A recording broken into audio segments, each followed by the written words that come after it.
আজই ডাউনলোড করুন আর এনজয় করুন আপনার পছন্দের শো। দিতি আর উমার জন্য আমরা কত কি এনেছি, আর প্লিজ নিয়ে এসো যাও। দিদি দিদি হারিয়ে গেছে।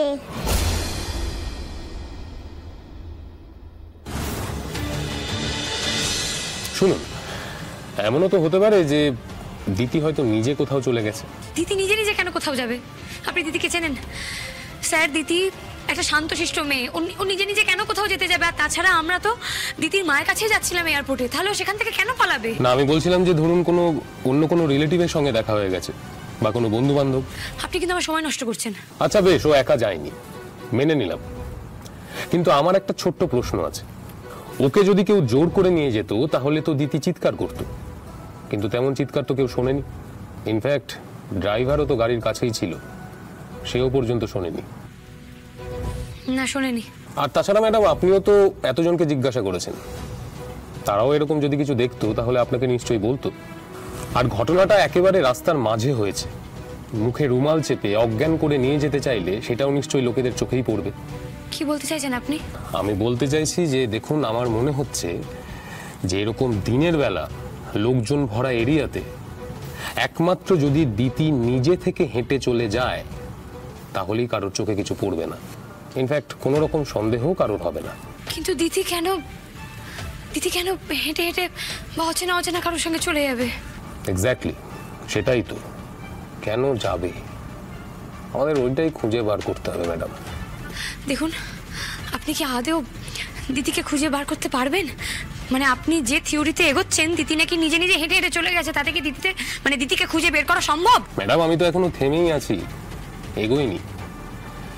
তবে এগোলে আপনাকে আমি জানাবো। আপনি এখন বাড়ি যান, বাচ্চাটা টেনসড হয়ে আছে। আমি এখানেই থাকবো। কিন্তু আমি নিজে তো এখানে আর এখন থাকবো না, আমি আর আমার টিম একটু বেরোবো, একটু হেঁটে দেখি কলকাতা। দীপঙ্কর বাবু, আপনি বুঝতে চাইছেন না। আপনি বাড়ি যান ম্যাডাম, এত চিন্তা করবেন না, দিদি ঠিক ফিরবে। আর তাছাড়া পালিয়ে যাবেই বা কোথায়? আমি সমস্ত চেকপোস্টে খবর দিয়ে দিচ্ছি। ও হ্যাঁ, আপনি যে ছবিটা মোবাইলে সবাইকে দেখাচ্ছিলেন সেটা কিন্তু এখনো পাঠালেন না, ওটা পাঠান। মেল আইডি আপনার ফোনে চলে গেছে। পাঠাচ্ছি, পাঠিয়ে দিচ্ছি। ওয়ান্ডারফুল, আমি এই ছবিটা সব জায়গায় সার্কুলেট করে দিচ্ছি। শুনুন স্যার, অনেকক্ষণ ধরেই হচ্ছে, কিন্তু এখন আমার মনে হচ্ছে এটা একটু বাড়ছে। আপনার কি এই অবস্থায় ওকে এখানে নিয়ে থাকাটা ঠিক হবে আনন্দি ম্যাডাম? কি হয়েছে উমা? কষ্ট হচ্ছে? ওই দুষ্ট লোকটাকে দিদিকে ধরে নিয়ে যেতে। কোন দুষ্টু লোক? সেই না, বাচ্চাদের লালিয়ে বাড়ি দেয়। ওরে বাবা, খুব দুষ্টু তো। ঠিক আছে, দেখুন আমি না হয় বাড়ি যাচ্ছি, কিন্তু প্লিজ স্যার, আপনি প্লিজ যা করার তাড়াতাড়ি করুন। বুঝতেই তো পারছেন, একটা বাচ্চা মেয়ে, তাকে খুঁজে পাওয়া যাচ্ছে না। সে কোথায় আছে, কি অবস্থায় আছে, আমরা কেউ কিচ্ছু জানি না। দুনিয়াটা দুষ্টু লোকে ভরে গেছে ম্যাডাম, তাই সমস্ত কেসই এখন খুব গুরুত্বপূর্ণ। আপনি চিন্তা করবেন না, দিদি ফিরে আসবে। চলো মা। স্যার, দুদিন হয়ে গেল, আপনারা তো কিছুই করছেন না। আমরা চেষ্টা করছি ম্যাডাম, আপনি চিন্তা করবেন না, আমরা ঠিক খুঁজে বার করবো, দেখবেন।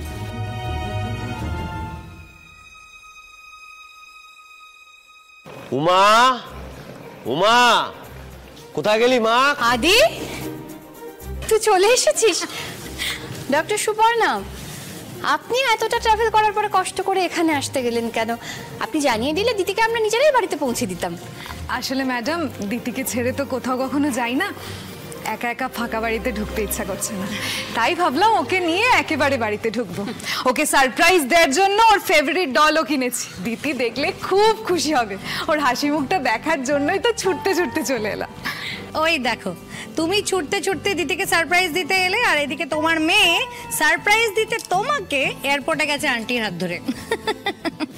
ও মা, কই আমরা তো দেখতে পেলাম না। আমাদের তো ফ্লাইট খুব একটা লেট করেনি, ঠিক সময় ল্যান্ড করেছে। আনন্দি এয়ারপোর্ট গেছে? হ্যাঁ, দিতি উমা দুজনকে পিক করে আনন্দিত সোজা এয়ারপোর্ট যাওয়ার কথা। না, কই এয়ারপোর্টে তো আমরা ওকে দেখলাম না। মানে এয়ারপোর্টে গেলে তো দেখা হতো আমাদের সঙ্গে। সে কি, এয়ারপোর্টে যাবে বলেই তো বেরোলো। আর এতক্ষণ তো জ্যামেও আটকে থাকার কথা নয়, তাই না? অনেকক্ষণ হয়ে গেছে, অন্য কোথাও গেল নাকি? একদম ঠিক, একদম ঠিক, অন্য কোথাও গেছে। ওই এয়ারপোর্ট যাচ্ছি বলে নিশ্চয়ই অন্য কোথাও গেছে। সেদিন দেখলাম না মিটিংয়ে যাচ্ছি বলে ও যেখানে গেছিল, আমার মনে হয় আজকে সেখানেই গেছে ও। না জেনে এসব কেন বলছিস তুই? না জেনে বলছি না, আমি একদম ঠিকই বলছি। আমার যা বোঝার বোঝা হয়ে গেছে আমার। আরে বাবা ঠিক আছে, ওর যেখানে ইচ্ছে হয়েছে যেতে গেছে, আমার কোনো অসুবিধা নেই, কিন্তু বাচ্চা দুটোকে নিয়ে যাওয়ার কি ছিল?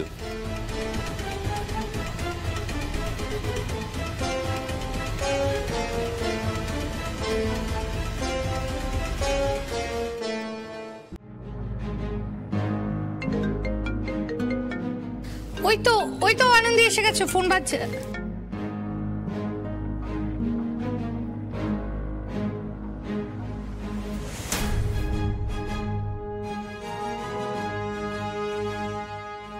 কোথায় গেছিলে? ওই সাধ্যি মায়ের কাছে নাকি? দেখো তোমার জাদুটোনা ফুসমন্তর যা করার ইচ্ছা করো, কিন্তু উমাকে নিয়ে যাবে না। উমাকে কেন নিয়ে গেছিলে তুমি ওখানে? আদি থাক, কিচ্ছু বলতে হবে না, তোমার কিচ্ছু বলার দরকার নেই। তোমার লজ্জাও করছে না? না তুমি ভাবতে পারছো তোমার পরিস্থিতিটা কি পরিস্থিতি হয়েছে তোমার? ভেবে দেখো, মানে এয়ারপোর্টে যাচ্ছি, মিটিংয়ে যাচ্ছি বলে তুমি কোথায় যাচ্ছ? কিছু মানে কিচ্ছু বলার নেই তোমাকে। আমি না ভাবতে পারছি না, জাস্ট কি করছো এটা? কেন করছো? আমি বলছি কি আদি,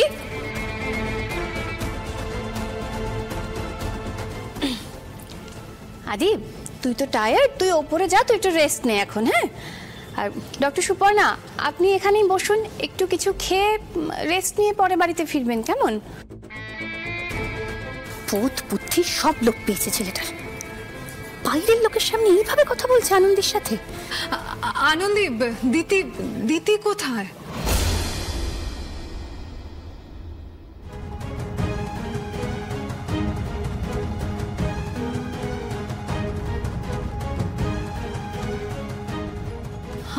আনন্দি কি হলো, তুমি কথা বলছো না কেন? দিদি কি বাইরে গাড়িতে? কি আশ্চর্য, তুমি ওকে বাইরে গাড়িতে কেন রেখে এলে? তুমি নিয়ে এলে না কেন বাড়িতে? তুই রাগ করো না বাবাই। আই এম ভেরি সরি বাবাই, আমি আর রাগ করবো না, আমি আর চেঁচামেচি করবো না। Very sorry. আনন্দি তুমি যাও বাইরে থেকে দিদিকে ডেকে নিয়ে এসো। দেখো দিদি আর উমার জন্য আমরা কত কি এনেছি, আর প্লিজ নিয়ে এসো, যাও। দিদি হারিয়ে গেছে।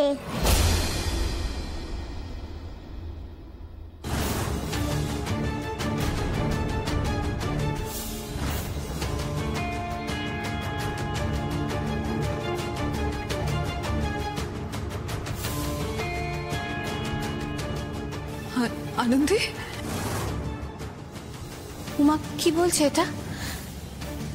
দিদি কোথায় আনন্দি?